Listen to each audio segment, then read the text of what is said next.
All right, everybody, we're back for part two on theory and methods. Again, we were talking about the conflict perspective, and I said that the central tenet is conflict over scarce and value resources. So when conflict theorists look at society, unlike the functionalists, they don't really see happy, get along, order, and stability. They see society as a cauldron of conflict between various interest groups. Where those groups that it could be various groups. It could be along class lines, racial, ethnic lines, gender lines, uh, down just to everyday conflicts over scarce resources and between families and communities.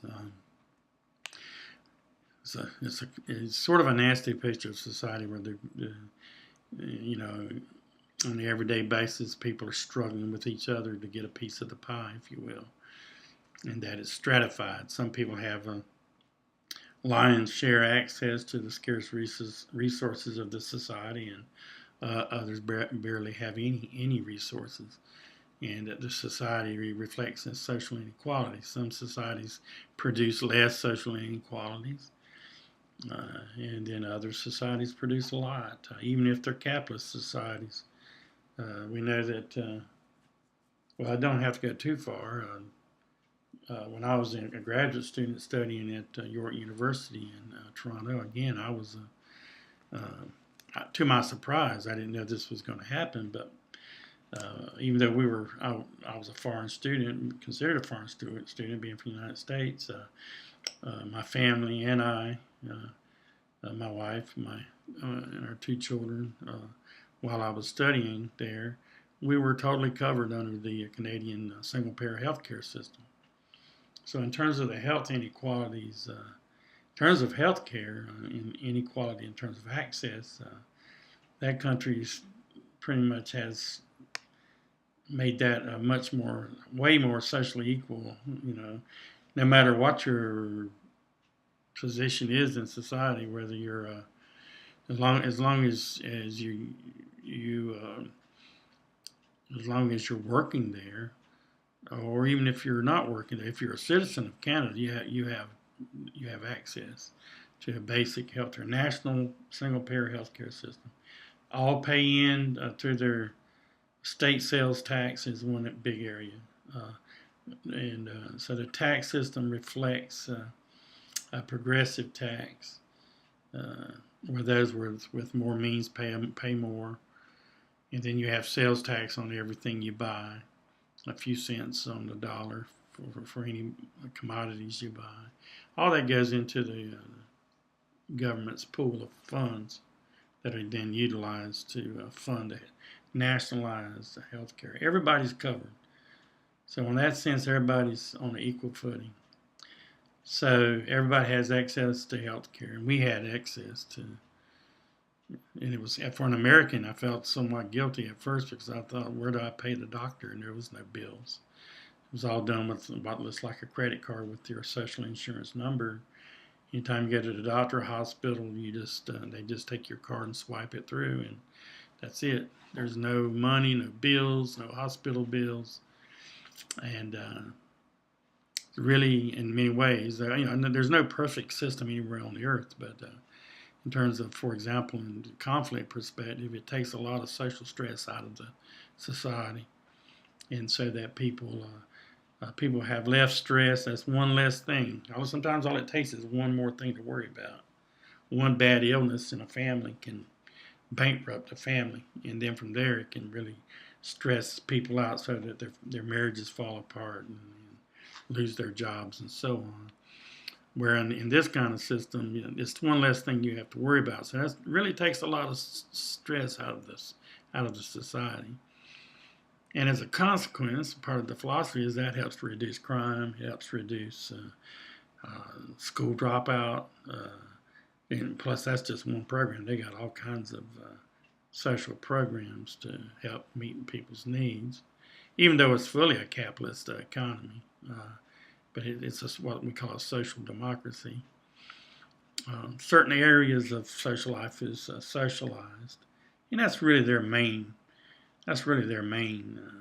program is that nationalized healthcare, as it is for all other industrialized. We're the only industrialized society that does not have a nationalized single-payer healthcare system. Uh, and Obamacare is just really a farce in terms of it's a shadow of a real national. I really feel sometimes once you've lived under one of those kinds of healthcare programs, it's pretty easy to see through something like Obamacare is just it's more private-owned health insurance coming through the back door. It's the facade of legitimacy again, as you see, is one of our concepts. It's a facade of legitimacy. People even hate it because they think it's a socialist program, and it's not. It's a privately owned program, complicated as heck. The nationalized healthcare system in Canada is simplified. It runs pretty smoothly. There's a lot of biases, ideologies, and truth stretching about what goes on. That we knew after living there so many years that was not the truth. You can see a doctor anytime you want. To even have house cold doctors in a city of 3 million, you can have a doctor come to your home if you can't go see the doctor. Follow-up calls by doctors, for example, for pediatricians. Well, you got to see pediatricians. They'll call you to check on your child and make sure they're doing okay with their medications, and they all make money. They all do well. The doctors even have incentives in terms of the patients they see, and each year they do get some doctors get paid more than others do. So there's also private health care in Canada as well. It's just at a different level. So, for example, everybody can go to a hospital on the national healthcare system to get treated, but you're going to be in a room with two people, at least two. And if you want a private room, then you need private health care to get that private room. So there is private health care there. But they just have this built-in national single-payer system taken for granted. It's one less thing that people have to worry about in their society. Their health care. It's there for them when they need it. It's seen as a human right, not a privilege, to have health care there. And so that really reflects this notion of access and social inequalities in terms of access to scarce resources. That's just one example as well. We'll see others. Another central question for conflict theory is who benefits from a particular social arrangement and at whose expense. So again, we can look at healthcare if you're doing an examination from a conflict perspective. This is not just opinion making. This is an actual one of our central sociological theoretical traditions. There's been millions of studies done from a conflict perspective, and questions asked, and scientific research done, sociological research done from this perspective. But one thing they may focus on in many of their research, in their research topics, is looking at this question: who's benefiting from this situation and at whose expense? So a conflict theorist looking at the healthcare system in the United States, for example, would want to say, why are we perpetuating this system where there's so many millions of Americans without health care? And they would point their fingers at the pharmaceutical companies, medical institutions, but also one biggie would be looking at the private insurance companies. After all, if you have a national health care system, they're going to lose a lot of their profits in that situation. And so it's to their, and they have the power and the lobby monies to make sure that that single-payer system is not put into place. Who benefits from a particular pattern or arrangement in that situation, right? And whose expense? Well, it'd be those who can't afford health care, right? Because the ones without insurance would be the ones who would be losing out in that situation. This is a central question of conflict theory. It encourages analysis beyond popular explanation. It looks beyond the popular explanation of things. And many times is doing so through answering that central question. yes, we see this, how this is existing and people's positions on it, but who's benefiting from this argument, from this situation, from this social arrangement, and who's losing out at whose expense? So it's a powerful question to ask, and a lot of myriads of studies have been done to answer that central question in many kinds of research topics. One of the weaknesses, however, of conflict theory is that sometimes it presents a simplistic view of dominant subordinate groups and relationships. So it can be simplistic in that respect sometimes. I would say, even though it's not there, that there's another, in terms of we're talking about blind spots. The blind spot for functionalism is it tends not to pay attention to the issue of social justice or injustice in society.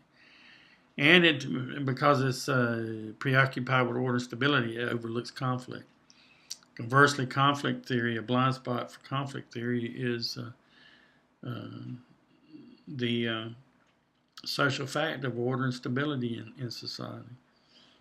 So it doesn't pay much attention to that because, again, while it might recognize order and stability, it's saying in whose interest does this order and stability serve and at whose expense. And to some extent, that's a political question that functionalists do not ask from their perspective. Blind spots. But when we look at society from both perspectives, it really gives us a lot of insight into the macro structure of any society. Why do things exist in that society? It must be playing a function. Then we can ask the conflict essential question: who benefits from that social order, and at whose expense? So there's a complementary relationship between these two, even though they tend to be opposed to each other in political fashion. Functionalists again they take power for granted in society, whereas conflict perspective does not take it for granted. It asks that question, and it asks a lot of social justice questions. Is it ethically and morally justifiable to say that poverty has a function and role in society, and it plays a positive function to keep that society running? Lastly, the symbolic interactionist perspective. As I said earlier, this is an American theory. I did say that one of the antecedents goes back to the work of Max Weber that you read in chapter 1. His notion of social action. He said, Max Weber said, if we really get down to it, if we want to understand what makes society work, we got to look at the acting individuals and people working in groups, social action. And that spills over into later the developments in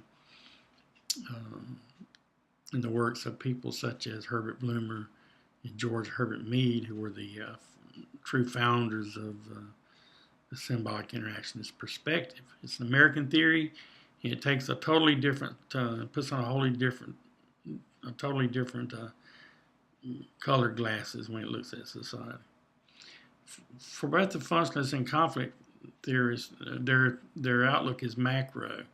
They see society from the top down. If we want to understand what makes people do what they do, we need to look at the larger social structures of social class and the institutions, and how they work, and how people are socialized within those institutions. Then we can understand what makes them tick, because socialized individuals reflect the large impending influences of the culture, the institutions, the social class backgrounds, and how that influences people's behavior, because they have internalized from the outside in the society's norms and values and beliefs. For the conflict perspective, those macro institutions, those norms and values and beliefs in the culture reflect the interest of the elite. So individualism, hard work, individualism especially, but also that work ethic notion of pull yourself up by your own bootstraps. If you work hard, you can be as rich as I am, kind of notion. All helps to support those that are already successful at the top.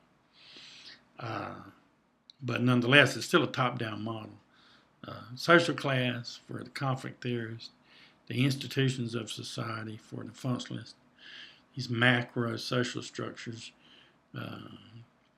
And I wouldn't say 100. They wouldn't say 100%, but they determine a lot of our human behavior on a daily basis. It's determined by our socialization and our conformity to these larger structural realities, if you will. Symbolic interact. So they're objectivist theories. They look at society as an object. Symbolic interactionists take not a macro theory but a micro theory, looking at society close up. It builds its view of society from the ground up, starting with everyday people socially interacting in small groups, and then building up from there. It's also a subjective perspective in that it sees that the individuals only exist. That society only exists in the imagination and minds of individuals. It's an agreed upon reality, subjective, and can change subjectively through redefining definitions of reality, if you will, over time. So society does not exist outside our heads. It's actually a subjective reality. And it is human beings that give meaning to certain objects, such as a society, as institution, their social imagination, if you will, that we all share together. So all of us share this notion of America, United States of America, and we all interact with each other on the assumption that objectively it's an existing thing, right? That it exists beyond us. It's reified is the word for it, as something that was not made by us, but in reality it's we individuals on a daily basis that uphold this imagination, that we belong to each other, even though we'll never know each other personally. So the people that I take for granted that there are people living in an imaginary place called Oregon, and that all those people are related to me through nationality, that we have a common belonging to each other. Symbolic interactionists would say that's a trick of the meaning making together.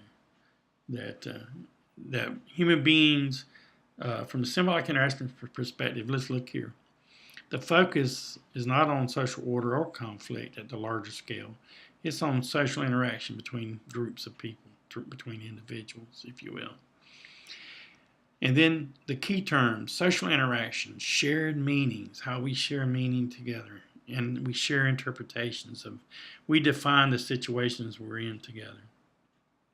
We're doing that right now. We define together that this is a class in sociology, even though we're not even in a classroom under the traditional definition of a situation of a classroom. If we had students or professors from, let's say, early 20th century were to suddenly pop up and we're watching what we are doing here now, and we were to tell them we're holding a sociology class together, I think they would be quite shocked that this was anything but, that this was not a college classroom, but what is it? We're communicating through electronic means, even though we're nowhere. Some of us are even overseas, right? But we can interpret this situation as a classroom nonetheless. And we interpret it as such, and we have that shared meaning, and we have all the signs of it. We have professor lecturing electronically. Our exams are taken online. We're studying the books. Same thing. We're just not in the same physical. We don't have to be in the physical area together. We don't have to be in a specific place together to carry on. We can do it. We could all be as we are around the world, and we could have our class together. So that's a new arrangement that's been socially defined by interacting individuals. It's upheld by us. Human beings create the universe, create the world around them, through meaning making. It's through language. So for symbolic interaction, it's one of the central, doesn't say it so much here, but it's really one of the central variables to the theory is language use.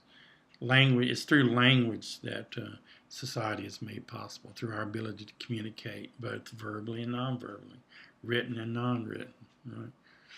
Face to face or through through technological means as we're doing right now. Making meaning, that's the central thing. And it's important because human beings give meanings to objects, situations, and based on the meanings we give, that determines our behavior. So symbolic interactionists tell the other macro theorists, such as conflict theorists and functionalists, to, hey, give us a little breathing room down here on the everyday level. Give us a little freedom. There's freedom here. People can say no to what you're talking about, right? People say no to social expectations every day. And that's where we get a lot of social changes in society, is through groups, even individuals saying no to things and redefining the situation together. Think of the civil rights movement as an example of that. So it gives us this sense of freedom that we, at the everyday level, if we really want to know what makes people tick, it's not these larger structures of class so much, though they do shape the boundaries in which we do socially interact with each other on a daily basis. Nor is it the institutional. The institutions, again, can build the house, and maybe provide the furniture, but once we're in there, we can rearrange that furniture like we would like to.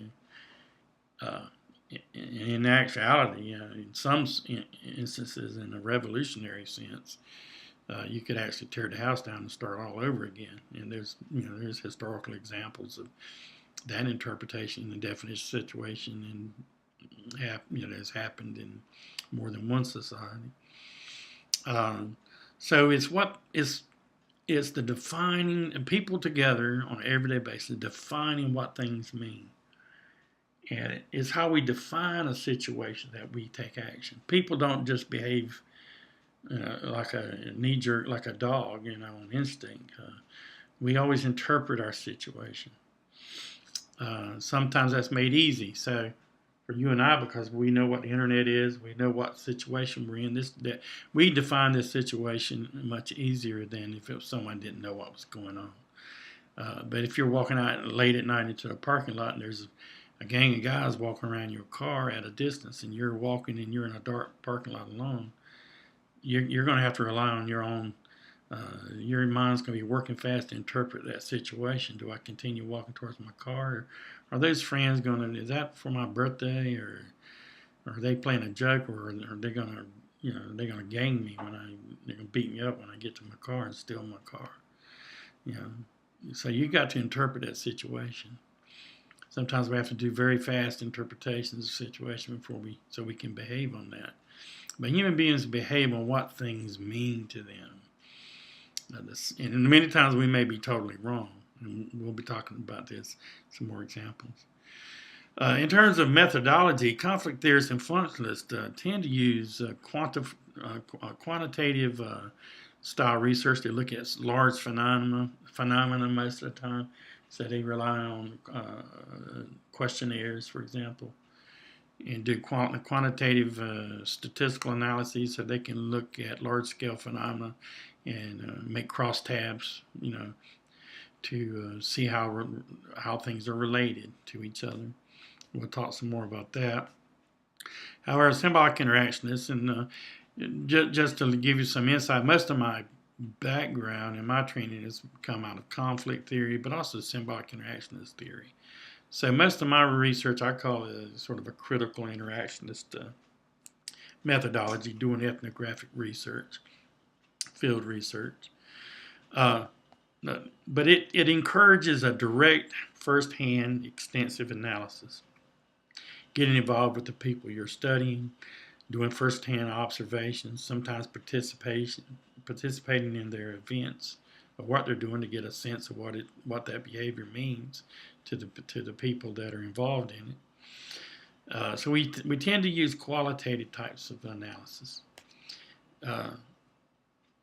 often because we don't use the survey statistical type of methods, our generalizability from our observations tend to be limited. That is, we do case studies, and most of the time we can't make large generalizations to other populations or to other groups because we're focused on a certain case study, for example, doing a community study, for example, focusing on, say, we're doing a study of fraternities, or we're doing studies of maybe we're comparing bar cultures, for example, behaviors in a working class bar, and we're going to also observe behavior in a professional club, if you will, and to see if there's a difference in interaction styles. Just a whole host of those kinds of up-close studies that we can do. And generally it's a portrait, a one-time portrait of that group. Maybe a little bit of generalizability, but not a lot. We can't talk about other places so much, other events, other situations that come up. So anyway, I'm gonna go ahead and stop now and go ahead and read this chapter, and a little later on I may come up with another video and look more on the methods side. We'll talk about the methods, because our theories are only as strong as the methods we use to do studies. Again, sociological theory is not a philosophy. Difference between philosophy and sociology as a science is that we have to test our theoretical notions. And if those tests support our theories, then that makes our theories about how society works stronger. It's based on the scientific method.